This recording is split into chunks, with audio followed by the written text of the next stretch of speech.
सरकाघाट का shooter deputy CM पर निशाना। इस बार तलवार किसी पॉलिटिशियन पर ही चलेगी। ये शब्द है उस फेसबुक यूजर के जिसकी प्रोफाइल का नाम है शार्प शूटर नबाही वाला। लड़का सरकाघाट के नबाही का रहने वाला है, जिसके इस एक कमेंट ने हिमाचल प्रदेश की राजनीति, प्रशासन और पुलिस तंत्र तीनों को हिलाकर रख दिया है। ये कोई साधारण टिप्पणी नहीं थी।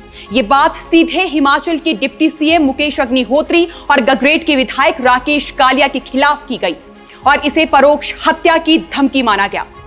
थाना हरोली में शिकायत दर्ज हुई। शिकायतकर्ता है हरोली युवा कांग्रेस अध्यक्ष शुभम जोशी, जिन्होंने पूरे संवाद के स्क्रीनशॉट, लिंक और प्रोफाइल डिटेल्स पुलिस को सौंपे।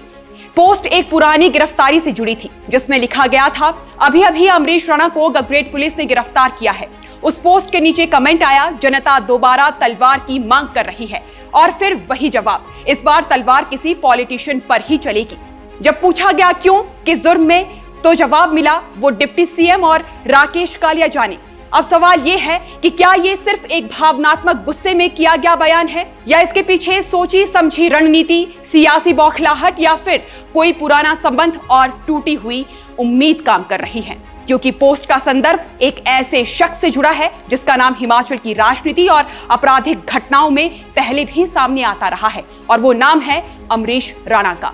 तो क्या यह धमकी अमरीश राणा की गिरफ्तारी से जुड़ी सिर्फ एक प्रतिक्रिया थी? क्या वो लोग जो अमरीश राणा के आसपास मंडराते हैं अब सियासत के खिलाफ खुला विद्रोह करने लगे हैं, या फिर ये सब सोशल मीडिया पर बनने वाला वो माहौल है जो एक दिन किसी बड़े हादसे का रूप ले सकता है? इन सारे सवालों के जवाब हम आपको इस वीडियो में आगे समझाएंगे कि कैसे एक सोशल मीडिया कमेंट सिर्फ एक शब्द नहीं होता, वो सत्ता के खिलाफ गुस्से का इशारा भी हो सकता है, या किसी साजिश का ट्रेलर। इसलिए इस वीडियो को पूरा जरूर देखें और सब्सक्राइब करें हमारे YouTube चैनल को, क्योंकि ये मामला सिर्फ दो नेताओं की सुरक्षा से जुड़ा नहीं है। ये हिमाचल के सामाजिक ताने बाने, राजनीति और अपराध के बीच के धुंधले रिश्ते से जुड़ा है। तो फिर ये मामला शुरू होता है अमरीश राणा की गिरफ्तारी से। क्रशर प्लांट में धमकाने, वसूली और हंगामे के आरोप लगे। कुछ हफ्ते पहले गगरेट पुलिस ने उसे गिरफ्तार किया। शिकायत थी कि वो क्रशर मालिकों से पैसे मांग रहा था, काम रोक रहा था और माहौल खराब कर रहा था। मगर अमरीश राणा का पक्ष यह है कि उसके खिलाफ मंत्री और विधायक साजिश रच रहे हैं, उसे फंसाया जा रहा है। बहरहाल अमरीश राणा को गिरफ्तार किया जाता है और फिर सोशल मीडिया पर एक पोस्ट आती है, और फिर उस पोस्ट पर जो कमेंट आते हैं उनका लहजा, लक्षित नाम और भाव सीधे सीधे डिप्टी सीएम और विधायक राकेश कालिया के खिलाफ गुस्से को दर्शाते हैं।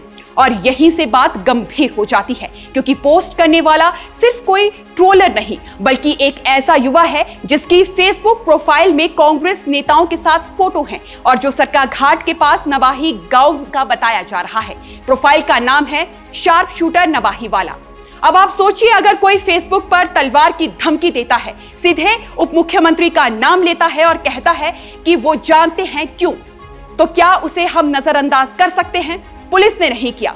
आईपीसी 506 और आईटी एक्ट की धाराएं लगाई गई। एएसपी ऊना संजीव भाटिया ने साफ किया कि मामले की गंभीरता को देखते हुए तुरंत एक्शन लिया गया है। आरोपी को जल्द पकड़ लिया जाएगा। लेकिन एक अहम बात और है, इस धमकी के पीछे सिर्फ गुस्सा नहीं है, शायद एक टूटा हुआ रिश्ता भी है। क्योंकि अमरीश राणा ने अपनी गिरफ्तारी से पहले खुद एक वीडियो में कहा था कि मैंने राकेश कालिया को कांग्रेस में एंट्री दिलवाई थी। सुखविंदर सिंह सुक्खू उस समय एनएसयूआई के स्टेट हेड थे और मैं जिला प्रधान, पर जब उन्हें ताकत मिली तो मुझे भुला दिया गया। इसके अलावा अपने कुछ और वीडियोस में भी अमरीश राणा ने मुकेश अग्निहोत्री पर भी उसे फंसाने के आरोप लगाए, और एक बार तो अमरीश ने हरोली से चुनाव लड़ने तक की बात भी कह दी थी। तो अब सवाल यही है कि ये पूरी धमकी इसी फ्रस्ट्रेशन से जुड़ी है? क्या धमकी देने वाला युवक सिर्फ एक मामूली सा लड़का है, या वो खुद किसी सियासी या आपराधिक प्लानिंग का हिस्सा है? क्योंकि अभी थोड़ी देर पहले ही खबर सामने आई है कि सोशल मीडिया पर धमकाने वाला शख्स शार्प शूटर नबाही वाला ने माफी मांगी है। फेसबुक पर किए एक पोस्ट में उसने लिखा है कि वो अपनी गलती स्वीकार करता है और माफी मांगता है। बाकी समझने वाली बात यह है कि अमरीश राणा अपनी पॉपुलैरिटी के दम पर अभी भी राजनीतिक जमीन की तलाश कर रहे हैं, और एक नई पीढ़ी उनकी तरफ आकर्षित भी हो रही है, और इसी कारण से ये सवाल भी उठ रहे हैं। बाकी पुलिस जांच कर रही है, आईटी एक्सपर्ट्स प्रोफाइल ट्रेस कर रहे हैं, और हो सकता है कि जब तक आप ये वीडियो देखें तब तक इस शार्प शूटर को गिरफ्तार कर लिया जाए। ऐसे में यहां अब सवाल सिर्फ इस बात का नहीं है कि एक लड़के ने फेसबुक पर क्या लिख दिया, बल्कि ये सोचने की बात है कि अगर सोशल मीडिया पर ऐसी बातें होने लगे तो वो कब हकीकत बन जाए पता नहीं चलता। आपका इस पूरे मुद्दे पर क्या सोचना है हमें कमेंट सेक्शन में जरूर बताइएगा। अभी फिलहाल के लिए बस इतना ही। नमस्कार।